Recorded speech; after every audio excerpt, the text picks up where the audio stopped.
السلام علیکم ورحمۃ اللہ وبرکاتہ۔ الحمد للہ رب العالمین، والصلاة والسلام علی رسولہ الکریم، اما بعد، اعوذ باللہ من الشیطان الرجیم، بسم اللہ الرحمن الرحیم۔ یریدون لیطفئوا نور اللہ بافواہہم واللہ متم نورہ ولو کرہ الکافرون۔ هو الذی ارسل رسولہ بالہدی ودین الحق لیظہرہ علی الدین کلہ ولو کرہ المشرکون۔ واللہ متم نورہ ولو کرہ الکافرون۔ هو الذی ارسل رسولہ بالہدی ودین الحق لیظہرہ علی الدین کلہ ولو کرہ المشرکون۔ یا ایہا الذین آمنوا هل ادلکم علی تجارۃ تنجیکم من عذاب علیم، تؤمنون باللہ ورسولہ وتجاہدون فی سبیل اللہ باموالکم وانفسکم، ذالکم خیر لکم ان کنتم تعلمون۔ یغفر لکم ذنوبکم ویدخلکم جنات تجری من تحتها الانہار ومساکن طیبۃ فی جنات عدن، ذلك الفوز العظیم۔ وأخرى تحبونها، نصر من الله وفتح قریب، وبشر المؤمنین۔ یا أيها الذین آمنوا كونوا أنصار الله كما قال عيسى ابن مريم للحواريين من أنصاري إلى الله قال الحواريون نحن أنصار الله فآمنت طائفة من بني إسرائيل وكفرت طائفة فأيدنا الذين آمنوا على عدوهم فأصبحوا ظاهرين۔ صدق اللہ العظیم۔ یہ 28واں پارہ ہے سورہ صف کے دوسرے رکوع یعنی آخری رکوع کے آیات ہیں۔ سورہ صف مدنی سورت ہے، اور اس سورت میں جو 2 رکوع ہیں خاص طور پہ اللہ رب العزت نے یہاں پہ اپنے رسول کے بھیجنے کو مقصد بھی بتایا، اور اظہار دین حق یعنی جو اللہ کا دین ہے وہ غالب ہو کے رہے، رسول کی جو ذمہ داری ہو وہ پورا کر کے رہیں گے۔ اور مدینے میں جانے کے بعد جو کشمکش اہل باطل کی تھی اہل حق سے، مکی زندگی میں الگ معاملہ تھا، لیکن مدنی زندگی کے اندر الگ معاملہ۔ مکی زندگی میں مقامی لوگ ان کے دشمن تھے، لیکن مدینے میں جانے کے بعد یہود و نصارہ، دوسری قومیں اور قبائل، ان ساروں سے سابقہ بڑھ گیا۔ اور پھر مدینے میں جانے کے بعد اللہ نے اللہ کے نبی صلی اللہ علیہ وسلم کو ایک ریاست عطا کی، اور اس ریاست کے 2 سربراہ تھے اللہ کے نبی صلی اللہ علیہ وسلم۔ ظاہر ہے کہ جب ریاست ہوتی ہے تو اس کے اجتماعی مسائل بہت ہوتے ہیں، اسی لیے اجتماعی مسائل کے تعلق سے بھی مدنی آیات میں بہت ساری باتیں آئی ہیں، اور یہاں پہ حق اور باطل کا جو کشمکش ہے اس کو اللہ تبارک و تعالیٰ بتا رہے ہیں۔ دیکھیں قرآن مجید چونکہ اللہ کا علم ہے اور تا قیامت تک کے لیے قرآن سے ہدایت اور رہنمائی لینا ہے امت مسلمہ کو، اور اللہ کی یہ کتاب وہ کتاب ہے جو قیامت کے قریب یعنی کہ آخری ایام میں بھی کیا ہونے والا ہے، دنیا کے جو آخری ایام آنے والے ہیں اس وقت کی بھی رہنمائی اس کتاب میں. اسی لیے فرمایا کہ قرآن کو غور سے پڑھو تو بات سمجھ میں آئے گی. قرآن کو اگر غور سے نہیں پڑھیں گے، سرسری پڑھیں گے تو ایسے محسوس ہوگا ایک 1400 سال پہلے کی کتاب ہے یہ، اور اس وقت کے حالات کے تحت جو نا ہوتی، آج کے حالات الگ ہیں. ایسا کچھ بھی نہیں ہے. اللہ تبارک و تعالیٰ نے قرآن میں 24 پیغمبروں کا ذکر کیا. کیوں کیا؟ اس کی وجہ ایک یہ بھی ہے کہ اللہ رب العزت جو ہے دنیا میں خطے ارض کے اوپر یا کسی زمانے میں مقام یا زمان کے حساب سے جہاں بھی جو حالات پیدا ہو رہے ہیں نا، وہ کسی نہ کسی نبی کی جناب علی اس سے آپ کو مماثلت ملے گی. دیکھو موسیٰ علیہ السلام اس وقت کیا حالات تھے، اب کیا حالات ہیں، وہاں پہ رہنمائی ملے گی اب آپ کو موسیٰ علیہ السلام. اسی لیے قرآن کو غور سے پڑھیے سمجھیں. آج ہمارے پاس جو حالات ہیں ہندوستان میں مسلمانوں کے متعلق، واضح طور پہ قرآن میں اس کے احکامات موجود ہیں. اس میں غور و فکر کی ضرورت ہے، تدبر سے قرآن پڑھ کے، قرآن سے فہم حاصل کر کے پھر حالات کا جائزہ لے کے ہمیں کیا اقدام کرنا چاہیے. مجموعی طور پہ امت کا جو مسئلہ ہے نا، ایک ہوتا ہے کہ میرا اپنا ذاتی گھریلو مسئلہ، ایک ہوتا ہے کہ امت کا مسئلہ، ملت کا مسئلہ، اجتماعی مسئلہ. یہ دو الگ الگ چیزیں ہیں. انفرادی معاملہ ہے میرا آپ کا الگ ہے، کس کے گھر کے کیا مسائل فلاں ایک الگ بات ہے، اس کے لیے بھی ہدایت موجود ہے. لیکن ایک مسئلہ ہوتا ہے کہ پوری امت کا ہوتا ہے، پوری ملت کا ہوتا ہے. تو ملت کے کیا مسائل ہیں، اس کا حل کیا ہے، وہ قرآن میں ملے گا. نبی کی پوری زندگی ہے اور صحابہ کرام کی زندگی ہے. ایسا نہیں کہ اسلام صرف دعوت و تبلیغ کا دین تھا. ریاست جب بنتی ہے تو دوسری ریاستوں سے چیلنج بھی ہوتا ہے، مقابلہ، دفاع کا نظام، سسٹم، ڈیفنس سسٹم بھی ہوتا ہے، کس طرح دفاع کرنا ہے. یہ ساری باتیں آتی ہیں اس کے اندر. تو اسلام جہاں پہ بات کرتا ہے کہ انفرادی اصلاح کی بات بھی کرتا ہے، تو وہاں پہ اجتماعی اصلاح کی بھی بات کرتا ہے. جہاں پہ اسلام یہ کہتا ہے کہ اپنے دشمن کو معاف کر دو، نظر انداز کر دو غلطی کو، یہ بھی بات کرتا ہے. اور پھر اجتماعی طور پہ اسلام یہ بھی کہتا ہے کہ جب وہ تم کو مٹانے کی کوشش کریں گے تو تم بھی ہتھیار اٹھاؤ. یہ نہیں کہ پھر صبر کرو، خاموش بیٹھو، نہیں، ایسا نہیں ہے مسئلہ.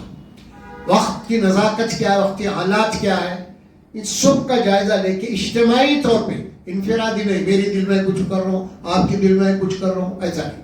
اجتماعی پوری ملت بیٹھ کے ضابطہ اس کا ظاہر کے حالات کو سامنے رکھتے ہوئے اس کے اندر مشورے ہوں گے اس کے علماء کے، اہل علم کے. اس کے بعد کوئی اقدام ہوگا، کرنا پڑے گا آپ کو. اور اللہ کے نبی صلی اللہ علیہ وسلم مدینے میں ظاہر ہے کہ جب ایسے حالات پیدا ہوئے تو آپ نے صحابہ کرام کو بلا کے مشورے بھی کیے، ہے نا. جنگ احد کا مسئلہ، جنگ بدر کا مسئلہ، جنگ حنین کا مسئلہ، اس کی طرح بہت سارے ایسے، جنگ تبوک کا مسئلہ ہے، سب جنگیں ہوئی ہیں نا. یہ سارے ظاہر کہ ریاست کا مسئلہ تھا، پوری امت کا مسئلہ تھا. اور پھر آیات بھی نازل ہوئی، پھر مقابلہ بھی ہوا، جنگ و جدال بھی ہوئے، ہے نا. کبھی ہار بھی ہوئی تو کبھی جیت بھی ہوئی، ساری باتیں اس کے اندر. ریاستی مسئلہ ہے پورے کا پورا، اس کی بھی رہنمائی اسلام کرتا ہے. تو اب یہاں پہ آیات میں جو بات کہی گئی ہے نا، وہ آپ ذرا غور فرمائیے. اس میں ہی بات کہی اللہ سبحانہ و تعالیٰ نے، یریدون لیطفئوا نور اللہ بافواہہم. اللہ یہ فرما رہے ہیں کہ تمہارا دشمن، دین حق کا جو دشمن ہے، دین حق کے جو مخالفین ہیں، وہ یہ چاہتے ہیں کہ دین حق کو، اللہ کے اس نور کو پھونک مار کے بجھانا چاہتے ہیں. اس طرح چراغ کو پھونک کے بجھا دیتے ہیں نا، اتنا آسان سمجھ رہے ہیں اس کو. اور ان کے دماغ میں ہے یہ بات آسان ہے کیونکہ مٹھی بھر ہے، کیا کر لیتے. ہمارے پاس طاقت ہے، تاج ہے، اتنی فوج ہے، ان کی حیثیت کیا ہے، جس طرح چراغ کو بجھاتے ہیں اسی طرح ان کو پھونک دیں گے ہم ہوا میں.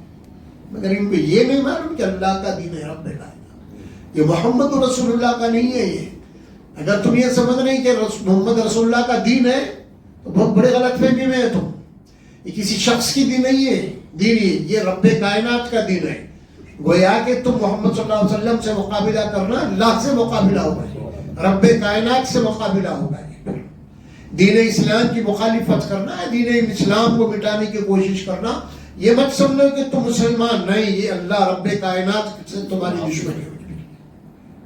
یہ بات ہے، جب یہ حقیقت تمہاری سمجھ میں نہیں آئی تو ظاہر ہے کہ تمہارے دماغ میں یہ یعنی یہ تمہارا جو خیال ہے نا کہ وہ کچھ نہیں ہم آسانی سے نہیں کر سکتے ہیں، تو یہ تمہاری غلط فہمی ہے۔ یہ تو اللہ قرآن میں بتا دیا، اور تاریخ بھی ہماری گواہ ہے، پوری تاریخ گواہ ہے۔ سب سے پہلے جو جنگ ہوئی مسلمانوں کی جنگ بدر ہوئی، کتنے مسلمان تھے؟ 300 تھے، اور ادھر 1000 کے اوپر، اور پورے جو بھی اس وقت کے اوزار ہتھیار تھے وہ سب تھے ان کے پاس، مسلمانوں کے پاس کچھ بھی نہیں تھا۔ ایک تو ابھی تو یہ لوگ ہر چیز چھوڑ کے خالی ہاتھ مکے سے مدینہ آئے تھے، حاجی بھی کچھ نہیں تھا ان کے پاس، سب چھوڑ کے آ گئے انہوں۔ اس کا مقابلہ ہوا تو پھر آپ اللہ کو دیکھیں، اللہ تعالیٰ مدد کے لیے ٹھہر گیا، کیونکہ یہ جو لڑائی تھی جنگ بدر کی، وہ لڑائی جو تھی بالکل حق اور باطل کی تھی، جس کو قرآن نے کہا کہ ام الفرقان، حق اور باطل کی یہ جنگ ہے، فرق کرنے والی کتاب، الگ الگ کر کے رہے گا۔ یہ ہے اصل دین معاملہ۔ جہاں بھی مسلمانوں کے حالات پیدا ہو رہے ہیں، مسلمانوں کے اوپر ظلم ہو رہا ہے، جو کچھ بھی ہو رہا ہے اس میں، کیونکہ آج مسئلہ وہ نہیں ہے جو 100-200 سال کا پہلے کا تھا، اور دنیا کے کسی کونے میں کیا ہو رہا ہے آنند پانند میں اس کو دیکھ سکتے ہیں، وہاں ہو رہا ہے، یہ ہو رہا ہے، یہ ہو رہا ہے، سب پورے سامنے میڈیا کے ذریعے سے۔ اس اعتبار سے جو کچھ بھی ہو رہا ہے تو مسلمانوں کو فتح یا مسلمانوں کو غلبہ کیوں نہیں ہو رہا؟ اصل ایک سوال ہے، کھڑا ہوا ہمارے سامنے سوال، ایسا نہیں ہے، یہ سوال کب سے کھڑا ہوا ہمارے سامنے؟ اصل دیکھ لو آپ،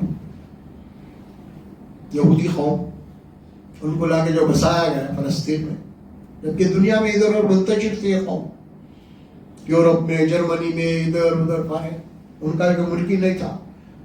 تو بہرحال اس زمانے میں ان کو جو کچھ بھی ہوا سیاسی حالات میں، ان کو لا کے یہاں پہ بسایا گیا، اور پھر امت مسلمہ سے 3 جنگیں لڑا اسرائیل، تینوں کے تینوں جیتا انہیں۔ چھوٹی سی اس کی ریاست تھی، اس کو ملی تھی، مگر اس کی حالت دیکھ، آج بڑے بڑے ہمارے ملکوں کو بھی اس کے خلاف بولنا مہنگا پڑ گیا۔ ہم خانگی طور پہ چیخ لیں گے، چلائیں گے، الگ بات ہے، یا جو مسلمان حکمراں ہے نا، وہاں کی عوام کچھ بول لیں گی، کوئی فرق نہیں، کوئی حکمراں کچھ نہیں بول سکتا، جو بیٹھا ہوا ہے نا گدی پہ انہیں نہیں بولتا، کیونکہ وہ ذمہ دار ہوتا ہے انہیں، عوام کچھ بھی بول لو پتہ نہیں، ہم یاد ہے کہ اسرائیل کو مابین کر دیں گے، مسئلہ نہیں ہے، پر حکومت ایک ذمہ داری کی بات ہوئی ہے، نوٹس میں آ جائے گا۔ تو یہ تو خیر ضمنی بات بول رہا ہوں میں، تو پھر یہ بات جو ہے ہماری فتح کیوں نہیں، ہم کو غلبہ کیوں نہیں مل رہا، ہماری تائج کیوں نہیں ہو رہی؟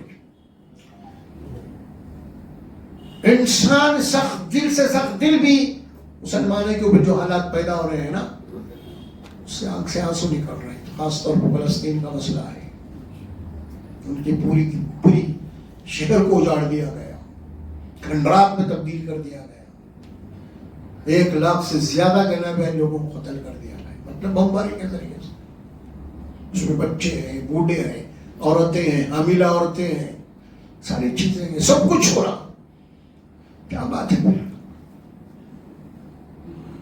بہت گہری بات ہے، اس کو سمجھنا ہے۔ اسی کے اوپر کچھ باتوں میں اشارہ آئے گا ان آیات میں، اور دوسری آیات بھی آپ کے سامنے ہے۔ یہاں جو بات فرمائیں گے یریدون لیطفئوا نور اللہ بافواہہم، یہ چاہتے ہیں کہ اللہ کے نور کو، اللہ کی اس روشنی کو، دین حق کو، جس طرح چراغ بجھایا جاتا ہے پھونک مار کے، اسی طرح بجھا دینا چاہتے ہیں۔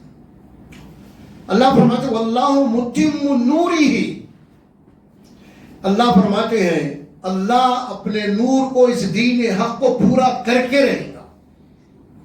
وَلَوْ كَرِهَ الْكَافِرُونَ، اگرچہ کہ منکرین کو یہ بات کتنا ہی ناگوار کیوں نہ گزرے، لیکن اللہ اپنا کام پورا کر کے رہے گا۔ اور اللہ اس بات سے انکار کرتا ہے کہ وہ دین حق کو مٹا سکتے ہیں، نہیں مٹا سکتے، بلکہ اللہ فرماتے ہیں اللہ اپنے دین کو مکمل کر کے رہے گا اس روشنی کو، وَلَوْ كَرِهَ الْكَافِرُونَ، اگرچہ کہ کافروں کو کتنا ہی ناگوار کیوں نہ گزرے، سخت کیوں نہ گزرے۔ هُوَ الَّذِي أَرْسَلَ رَسُولَهُ بِالْهُدَى وَدِينِ الْحَقِّ لِيُظْهِرَهُ عَلَى الدِّينِ كُلِّهِ وَلَوْ كَرِهَ الْمُشْرِكُونَ۔ وہی اللہ ہے جس نے اپنے رسول کو ہدایت کے ساتھ بھیجا، ہدایت دے کے بھیجا، وہ دین الحق اور دین حق دے کے بھیجا۔ دو باتیں یہاں پر، ایک تو ہدایت اور دوسرا دین حق۔ دین حق بولے تو کیا مطلب؟ دین حق کے معنی یہ ہے کہ حق کے معنی یہ ہے کہ حق کبھی بھی ثابت رہتا ہے، مغلوب نہیں ہوتا حق کبھی بھی۔ حق کے ماننے والے مغلوب ہو جائیں گے لیکن حق مغلوب نہیں ہوتا کبھی بھی۔ میں ہوں، آپ ہیں، مسلمان ہیں، ہم حق کو مانتے ہیں، ہو سکتا ہے کہ ہم مغلوب ہو جائیں لیکن جو حق ہے وہ مغلوب نہیں ہوگا۔ مسلمانوں کے ہاتھ سے اگر ان کا اقتدار چلا گیا، دین حق کا جھنڈا وہ چلے گیا، تو اللہ تعالیٰ یہ دین حق کا جھنڈا کسی غیر قوم کے ہاتھ میں تھما دے گا اور پھر اسلام کے لیے اٹھ کے ڈر جائیں گے۔ ہماری تاریخ ہوا، ایک تھی بغداد کا معاملہ، تاتاری آ کے مسلمانوں کو جو مارے، کاٹے، کیسا کاٹے بھائی وہ بھی، اور کیجیے اب تاریخ ہماری بتاتی ہے مسلمانوں کے سروں کے کاٹنے کے بعد اس کے میناریں بنائی گئی، مارا گیا،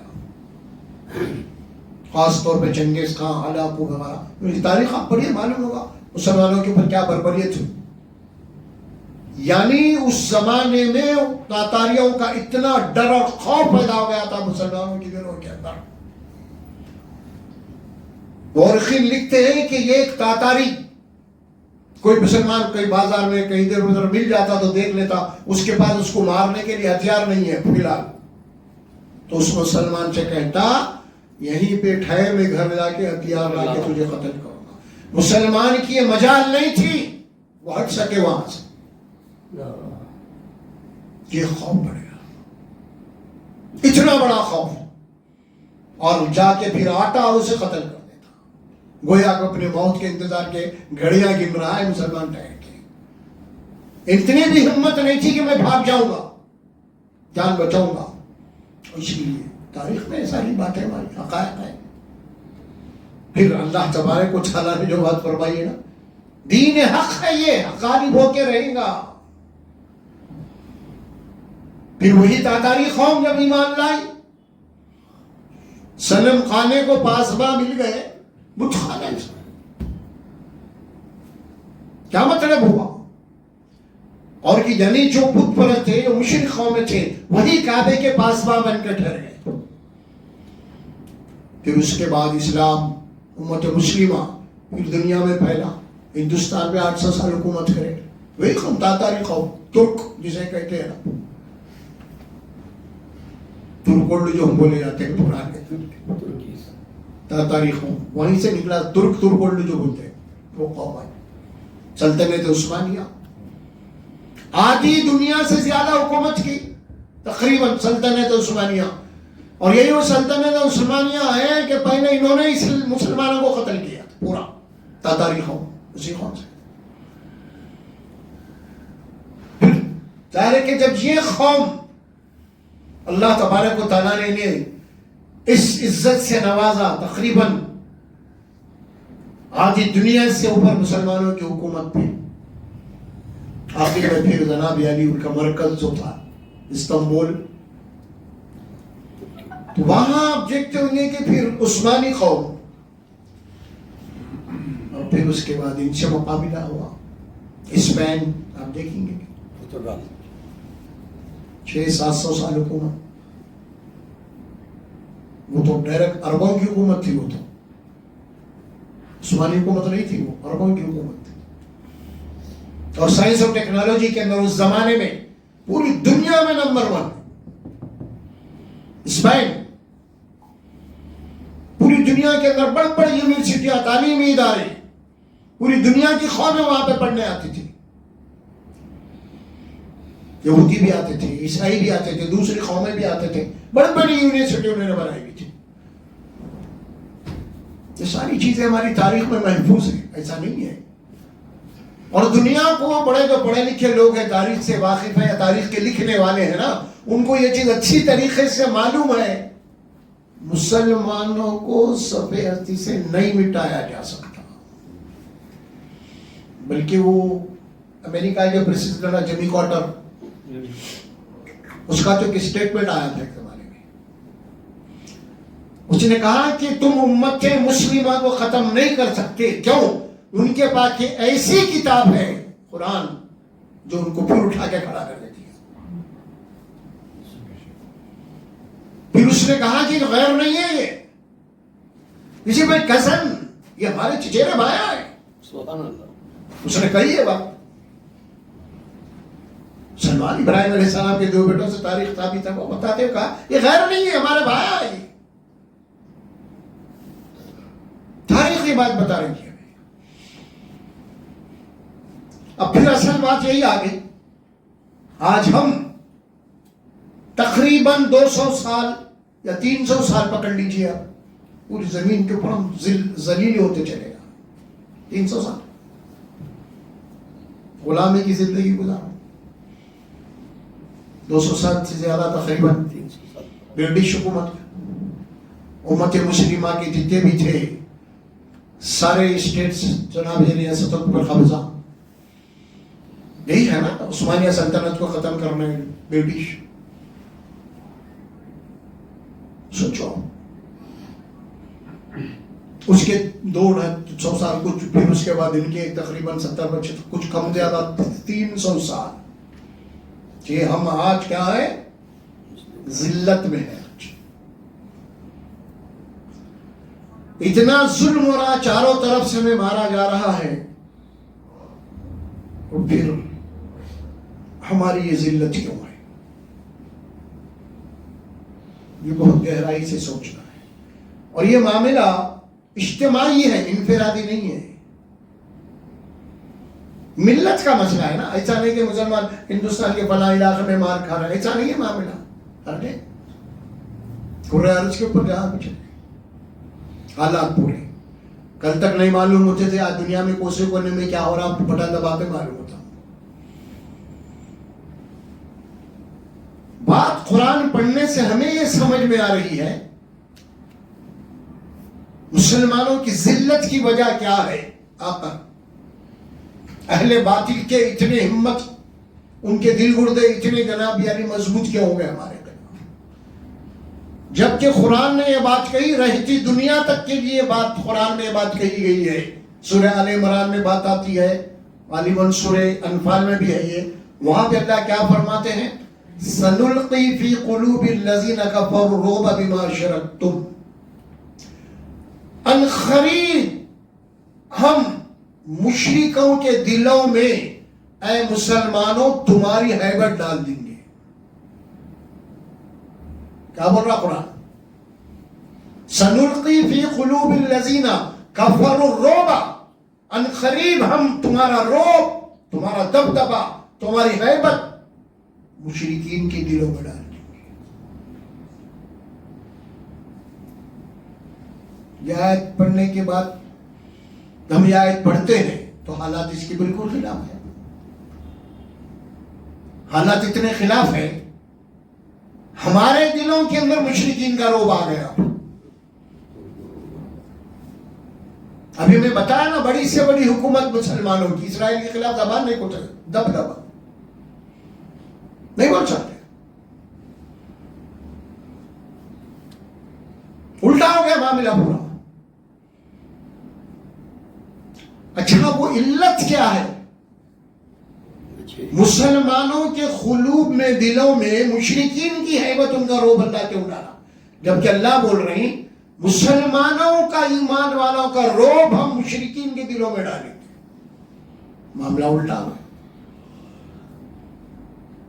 اللہ فرماتے ہیں یہ اس وجہ سے ہے, مشرکین کے دلوں میں ہم تمہاری ہیبت اسی لیے ڈال دیں گے کیونکہ انہوں نے اللہ کے ساتھ شرک کیا ہے. بما شرکتم، شرک کی وجہ سے. اگر یہ ہیبت، مشرکین کی ہیبت اگر ہمارے دلوں میں ہے تو اس کے معنی یہی ہے کہ مسلمانوں میں بھی کہیں نہ کہیں انجانے میں، جانتے پوچھتے یا غفلت میں شرک ہو رہا ہو. جانتے پوچھتے نہیں تو نہیں، کم از کم انجانے میں تو بھی امت مسلمہ میں شرک ہو رہا ہے. اور اللہ علت یہ بتایا، یہ تم موحد ہو، تم اللہ کو ماننے والے ہیں، تمہارے ایمان میں شرک نہیں ہے، چونکہ ان کے دلوں میں شرک ہے. اسی لیے ہم ایمان والے موحد ہوتے ہیں، ان کی ہیبت مشرکین کے دلوں میں ڈالیں گے. اگر ہماری ہیبت ان کے دلوں میں نہیں ہے، اگر ان کی ہیبت ہمارے دلوں میں ہے، معنی یہ ہے کہ ہمارے پاس بھی کہیں نہ کہیں کسی نہ کسی شکل میں شرک ہو رہا ہے. یہ ہے اصل بات. شرک معنی یہ نہیں کہ خالی آپ بت کی پوجا کر رہے ہیں، نہیں اس کی چیز ہے. یہاں تک کہ اللہ کے مقابلے میں اپنے نفس کی بات ماننا بھی، یہ بھی شرک کا.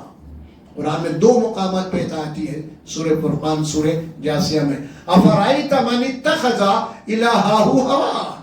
اے نبی صلی اللہ علیہ وسلم، آپ نے اس آدمی کو دیکھا جس نے اپنی خواہشات کو خدا بنا لیا ہے. کیا کہہ رہا قرآن؟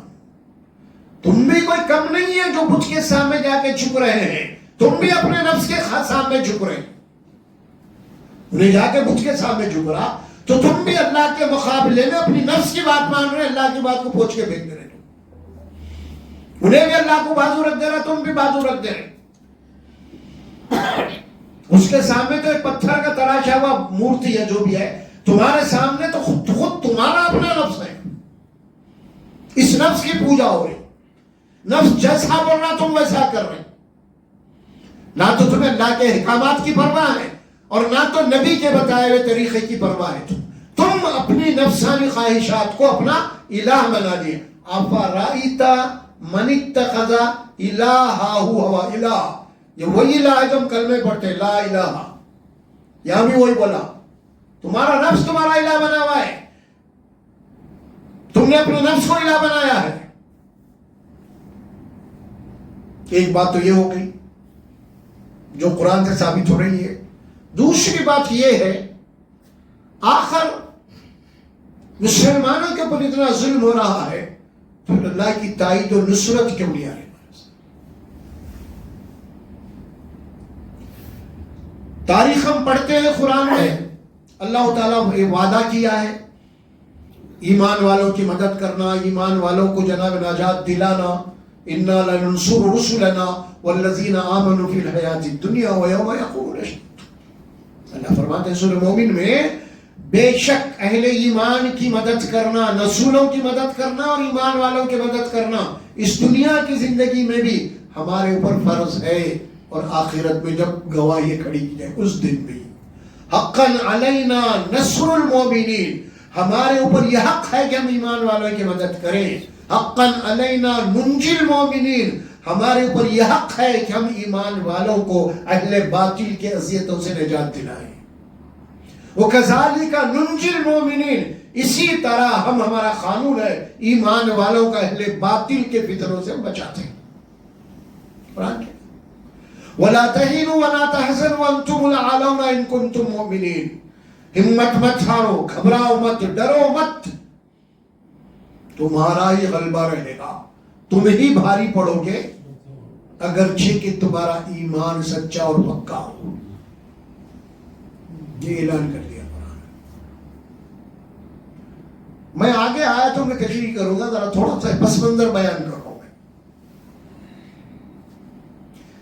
قرآن میں سورہ آل عمران میں جنگ احد کا ذکر ہوا.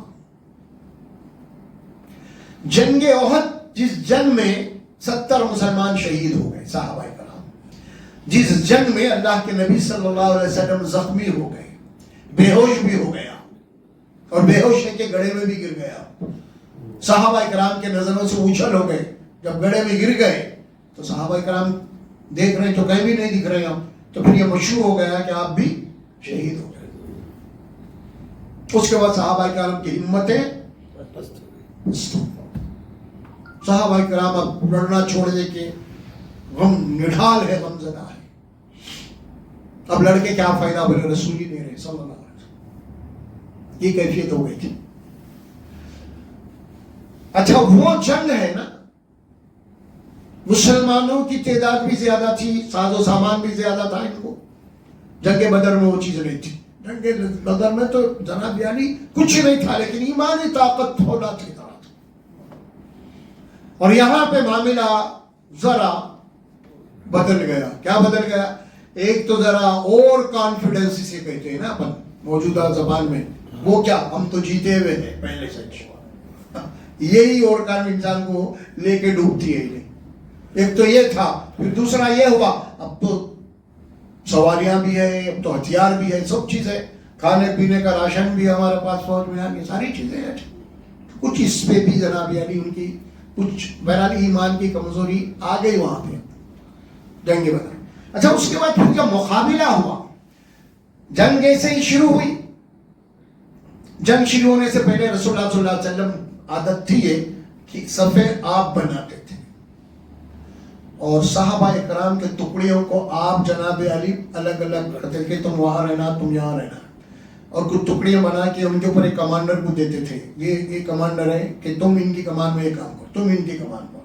اسی طرح اللہ کے نبی صلی اللہ علیہ وسلم حضرت عبداللہ بن جبیر رضی اللہ تعالیٰ عنہ یہ تیر انداز میں بڑے مشہور تھے.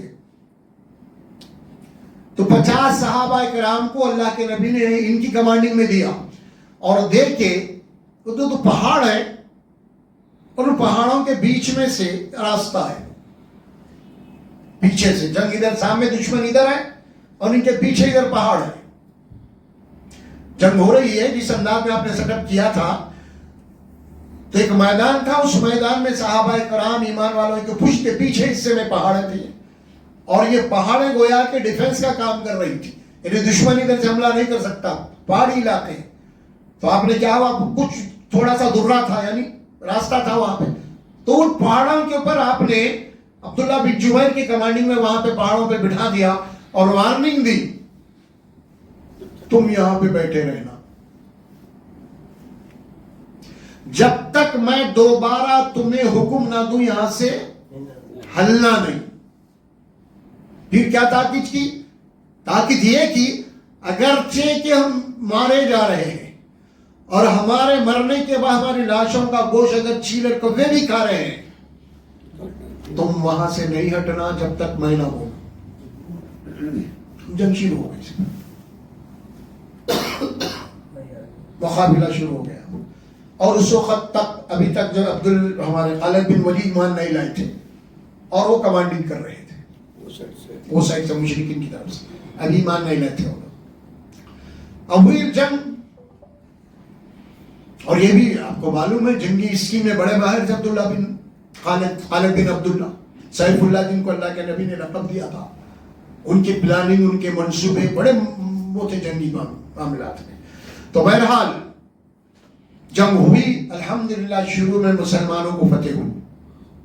مسلمان اہل باطل لڑ رہے تھے تو مسلمان جو ہے مشرکین جو مشرکائیں تھے نا ان کو قتل کر رہے تھے، ان کی لاشوں کی لاشیں گر رہے تھے.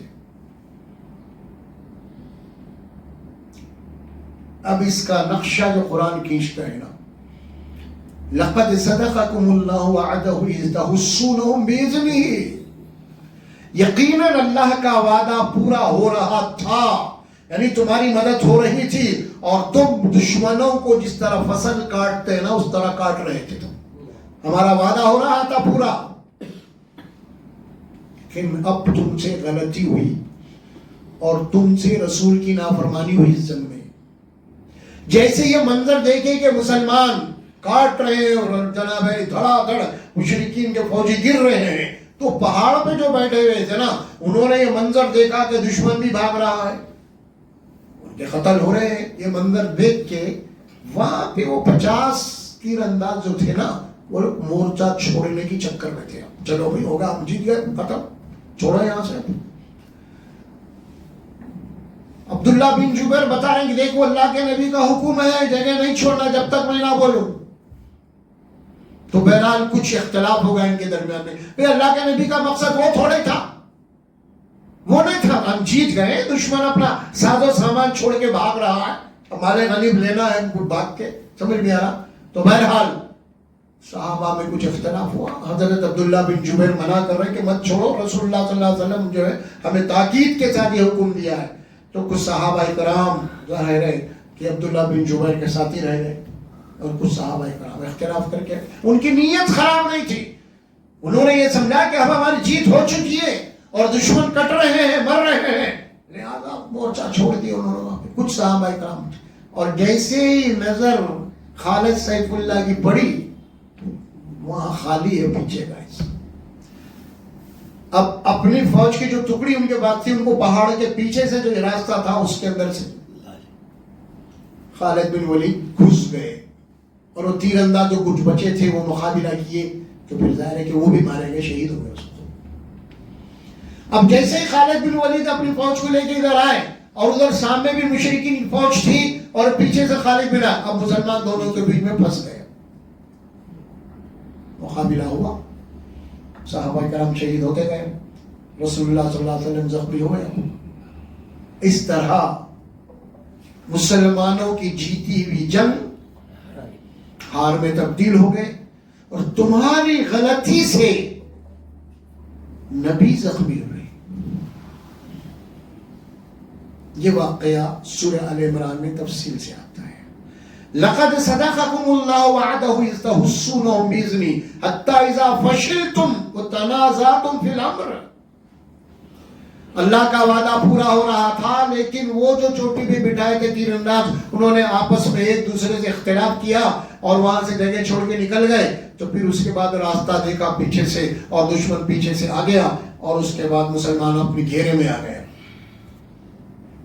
یہاں تک کہ مسلمانوں کو یہ سمجھ میں نہیں آ رہا تھا کہ اس میں کون ہمارا ہے کون ان کا ہے. ایک صحابی ہے, انہوں نے جناب اپنے صحابی کو ہی قتل کر دیا دشمن سمجھ کے. یہ حالت ہو گئی. حتی اذا فشلتم وتنازعتم فی الامر وعصیتم, کیا کہہ رہا قرآن, وعصیتم, اور تم نے رسول کی نافرمانی کی. اب اس غلطی کی سزا یہ ہے, اب تمہاری جیتی ہوئی جنگ کو ہم ہار میں تبدیل کرتے ہیں. نافرمانی ہوئی نبی کی ہے. حتی اذا فشلتم تنازعتم فی الامر وعصیتم من بعد ما اراکم ما تحبون, اور تم نے وہ سب دیکھ لیا کہ وہ جب جناب علی مشرکین جناب علی بھاگ رہے ہیں اور اپنے ساتھ میں لائے سو ساز و سامان تلواریں اونٹیں فلاں فلاں سب چھوڑ کے بھاگ رہے ہیں, اور تم جناب علی مال غنیمت کی چکر میں تم بھی آ گئے, چھوڑ کے لے گئے دنیا کی محبت میں. منکم من یرید الدنیا ومنکم من یرید الاخرہ, تم میں سے جو آگے جگہ چھوڑ کے چاہتے کہ مال غنیمت دنیا کا ساز و سامان چاہتے تھے تم, اور جو بیٹھ گئے لڑائی مقابلہ کرتے رہے, ان کے سامنے صرف آخرت تھی, کوئی دنیا نہیں تھی. یہ نقشہ ہے. اسی لیے ابوالکلام آزاد لکھتے ہیں کتاب میں اپنی ایک, مسلمانوں کے لیے ہم جنگوں کی ذکر کرتے ہیں نا, جیسے جنگ بدر میں جیتے, جنگ حنین میں جیتے, فلاں جنگوں میں مسلمانوں کے جیتے, سب جیتے. ابوالکلام آزاد لکھتے ہیں امت مسلمہ کے لیے یہ جیت کی جتنی جنگیں ہیں نا, وہ عبرت کے لیے وہ جنگ نہیں ہے, مسلمانوں کی عبرت کے لیے جنگیں ہو رہی. اس پہ نظر رکھنا ہے تمہیں. تمہاری جیتی ہوئی جنگ ہاری کیوں گئی؟ تمہارے نبی زخمی کیوں ہوئے, بے ہوش کیوں ہوئے, 70 صحابہ شہید کیوں ہوئے؟ اس کی وجہ کیا تھی؟ تم ان غلطیوں اور خامیوں کو تلاش کرو. ہاری ہوئی جنگ کے اوپر غور کرو, تم کیوں ہارے؟ تم جیت میں خوشی منائیں گے, یہ کوئی زیادہ اہمیت کی نہیں ہے. اہمیت اس بات کی ہے ہار کیوں ہوئی. اسی لیے سارے جنگوں کے اندر امت مسلمہ کے لیے جو جنگ کو اللہ نے عبرت کا مقام بنایا ہے قیامت تک کے لیے, وہ جنگیں ہوتی ہیں. اور وہ جنگ وقت کا نبی جس جنگ میں شریک ہے، وقت کا نبی جس جنگ میں جناب علی زخمی ہوا ہے، وقت کا نبی بے ہوش ہوا جو جنگ میں، تمہاری غلطیوں کی وجہ سے۔ تو یہ ہمارے سامنے آ رہی ہے بات۔ ایک تو پہلی بات یہ ہے کہ مسلمانوں کی امت مسلمہ کے جس قوم سے بھی لڑائی جھگڑا ہو رہا ہے نا، وہ لڑائی جھگڑا کسی مفاد کے لیے، کسی ملک کے لیے، دولت کے لیے نہیں، صرف دین حق کے لیے اگر وہ جھگڑا ہے تو اس میں اللہ تبارک و تعالیٰ بالراس انوالو ہوتے ہیں۔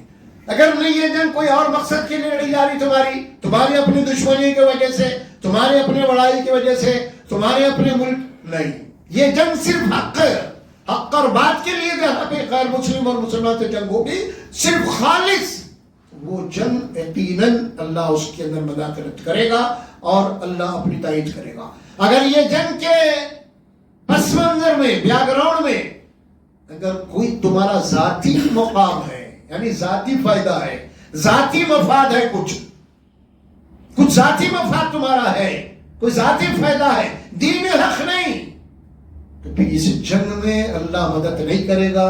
تم لڑو مرو، جس کی طاقت ہے انہیں جیتیں گا، اللہ نے اس کے اندر نہیں آئے گا۔ یہ دو چیزیں سامنے رکھتے ہوئے ہمارے سامنے تجزیہ کرنے کے لیے بڑی آسانی ہے، وہ یہی ہے آج جتنے بھی مسلمانوں کے لڑائی جھگڑے ہو رہے ہیں نا، اگر اس کے اندر حق نہیں ہے، مطلب دین حق یا دین حق کی بقا کے لیے یا دین حق کی استقامت کے لیے، دین حق قائم کرنے کے لیے اگر یہ جنگ نہیں ہے، بلکہ تمہاری اپنے مفادیں ہیں اس کے اندر، تمہارے اپنے کچھ فائدے ہیں، اگر اس کے لیے جنگیں لڑی جا رہی ہے تو پھر اس میں اللہ کی تائید نہیں۔ جو بھی لڑ رہے ہیں جس کے اندر بھی طاقت ہے انہیں جیتیں گے، ختم، اللہ اس کے اندر رہے گا۔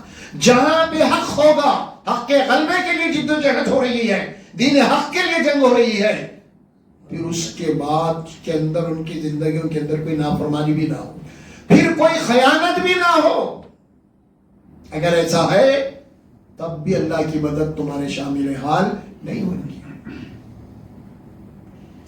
آپ وہ تاریخ کو چھوڑیے، اب آپ 100-200 سال کی تاریخ کو، میں اور آپ 60 سال 70 سال 50 سال 40 سال سے ہے نا، یہ تو ہماری آنکھوں کے سامنے ہو رہا، اس کو غور کیجیے کیا کیا ہوا۔ آپ افغانستان دیکھ لیجیے گا، عراق، ایران، لیبیا، لیبنان اور بھی کچھ دوسرے جو جہاں پہ مسلمانوں کو فصل کی طرح کاٹا گیا، کہیں اللہ کی مدد ہوئی؟ فلسطین سامنے ہوئی؟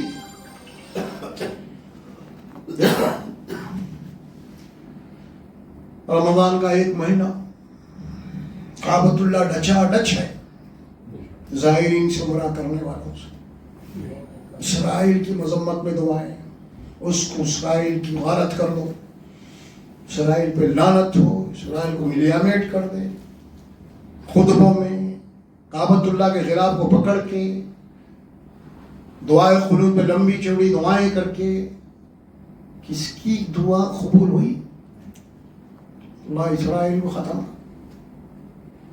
بولو میں ریئلٹی سامنے ہے آپ کے۔ افغانستان کیا ہوا؟ تباہ، لیبیا پورا تباہ، ایران تباہ، عراق تباہ پورا، بچے، معصوم بچے بیوائے یتیم بن گئے۔ اچھا مر گئے سو مر گئے، لیکن کچھ بچے ہوئے اس میں سے کتنے معذور ہیں؟ کوئی اندھا ہے، کسی کا پیر نہیں ہے، کسی کا ہاتھ نہیں ہے، کتنے بچے۔ جب پھر اس کے بعد اب ملک چھوڑ کے بھاگ رہے ہیں کچھ لوگ، پناہ گزین ریفیوجی، فلاں ملک اتنے لے لیا، فلاں ملک میں اتنے، انڈیا اتنے، فلاں اتنے، پھر ان کی کیا حالت ہے زندگیوں کی آج؟ جو آ کے بسے ہوئے ہیں نا دوسرے مختلف ملکوں کے اندر، ریفیوجی سے کہا جاتا ہے، ان کی حالت کیا ہے بھائی؟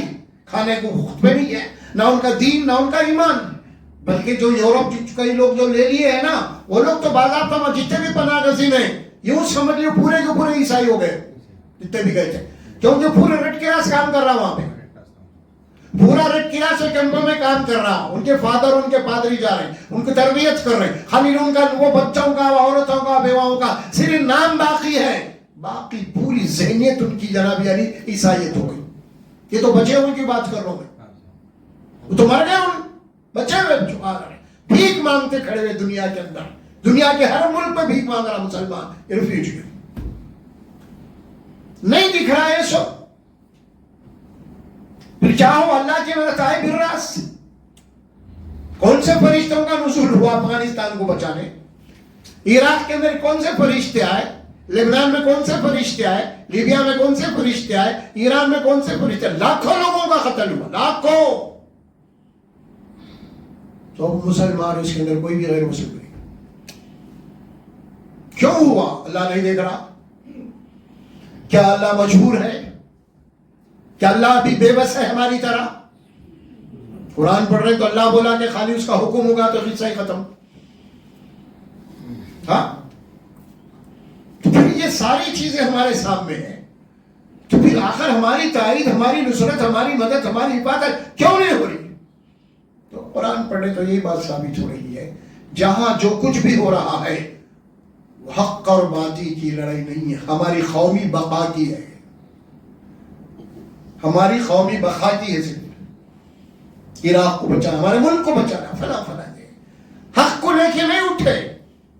صحابہ کرام رسول اللہ کے جتنے بھی جنگیں تھے اس میں کسی ملک کی آواز نہیں تھی, ملک کی بقا کی نہیں تھی, مفاد کی نہیں تھی, فائدے کی نہیں, صرف اعلاء کلمت اللہ, دین حق کا مقابلہ باطل سے ہو رہا ہے.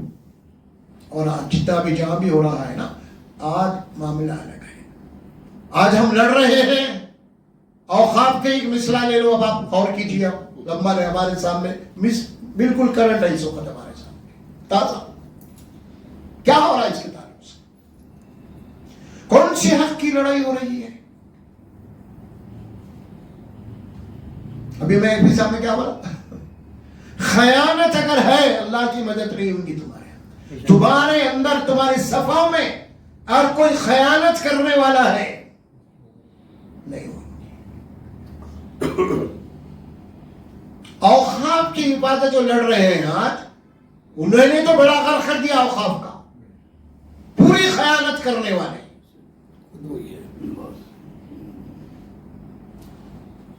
پھر کیا کیسے کیا ہوگا؟ جس کا جتنا بڑا جبڑا ہے نا اتنا ہی کھا گیا ہے, اور جس کی جتنی چھوٹی چونچ تھی وہ بھی اتنا ہی کھایا اس نے. نہیں اب دعوے کر رہے حق حق نہیں ہوتا ہے. سمجھنے کی ضرورت ہے اسے. جب تک ہم اللہ کی لڑائی اللہ کے بتائے طریقے میں نہیں لڑیں گے اس وقت جیت نہیں ہو سکتی. ہم اللہ کی لڑائی اپنے طریقے پہ لڑیں گے تو نہیں ہو سکتا. ہو اگر واقعی میں اللہ کے دین کے لیے لڑ رہے ہیں تو پھر اللہ کے بتائے ہوئے سب سے پہلے تمہارے پاس خیانت نہیں ہونی چاہیے, اور جو بھی لڑائی ہوگی وہ حق کے لیے بھی, دین حق کے لیے رہیں گے, وہ کوئی ذاتی مفاد نہیں ہوگا اس کے اندر تمہارا. بتایا ہم نے رسول کو بھیجا دین حق دے کے, لِيُظْهِرَهُ عَلَى الدِّينِ كُلِّهِ, تاکہ اللہ اس دین حق کو پورے دینوں کے اوپر غالب کر دے. اظہار دین وَلَوْ كَرِهَ الْمُشْرِكُونَ, تاکہ مشرکین کو کتنا ہی ناگوار کرنا. اس کے بعد ہی اللہ فرماتے ہیں, سنو اس کے بعد یہ کب ہوگا, کیسے ہوگا. یہ بول رہے ہیں اللہ ہم دین حق کو غالب کر کے رہیں گے, چاہے مشرکین کو کتنا ہی ناگوار کیوں نہ گزرے. یہ کب اور کیوں ہوگا, کیسے ہوگا, اگلی آیت آ رہی ہے.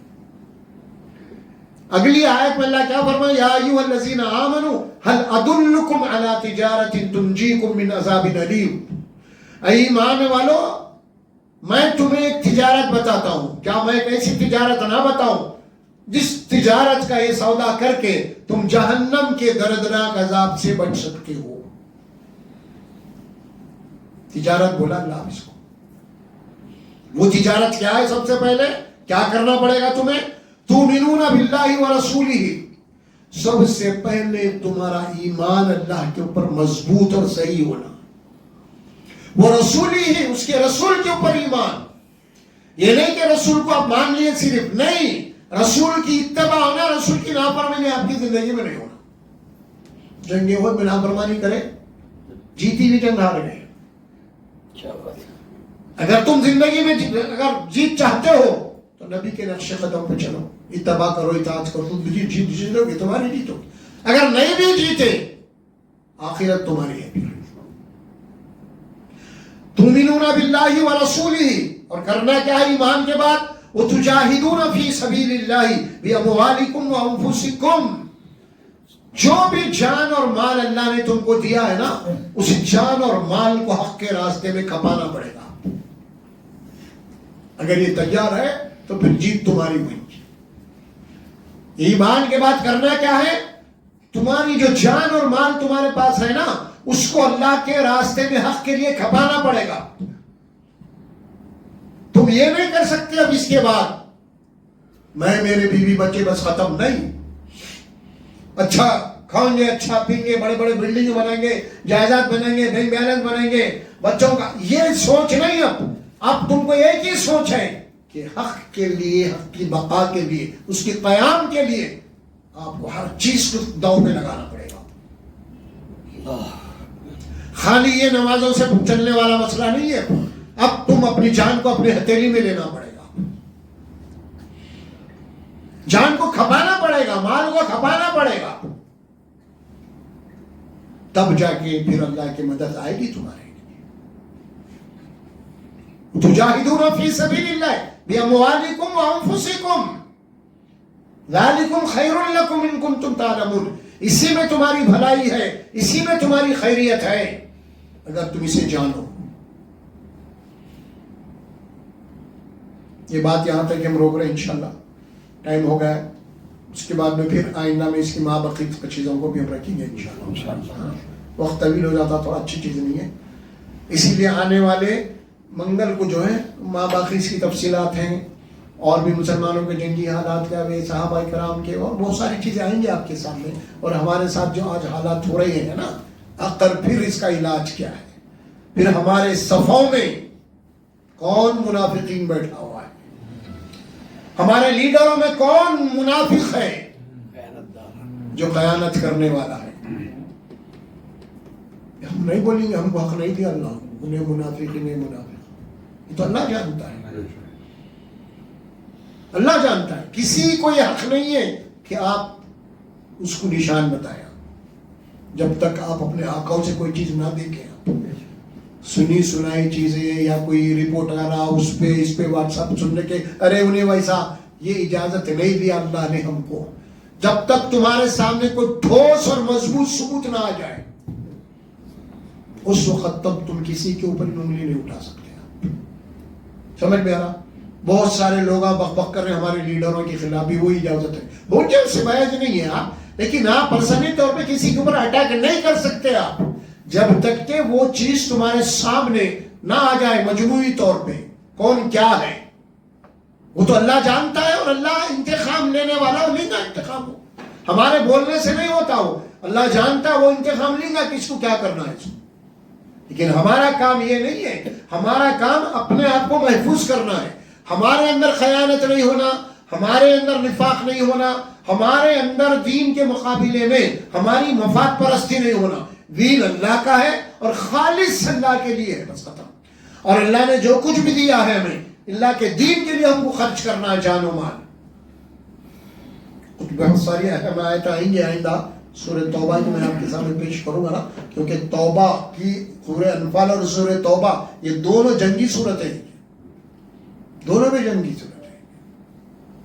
اسی لیے سورہ توبہ میں بسم اللہ نہیں ہے، کیونکہ اللہ بولا جہاں ملے مارو، اور مارو تو بسم اللہ بول کے مارتے ہیں آپ، مرغی کو کاٹے تو بسم اللہ الرحمن اللہ بول کے کاٹتے ہیں آپ، بسم اللہ اللہ اکبر، سمجھے؟ تو یہ ہے سورہ توبہ، خاص طور پہ اس میں اللہ سبحانہ و تعالیٰ۔ پھر ساتھ ساتھ دعوت کا کیا وہ بھی ہے، انشاءاللہ کریں گے۔ اللہ سے دعا ہے اللہ تبارک و تعالیٰ مجھے اور آپ کو بولنے اور سننے سے زیادہ عمل کی توفیق عطا فرمائے۔ السلام علیکم۔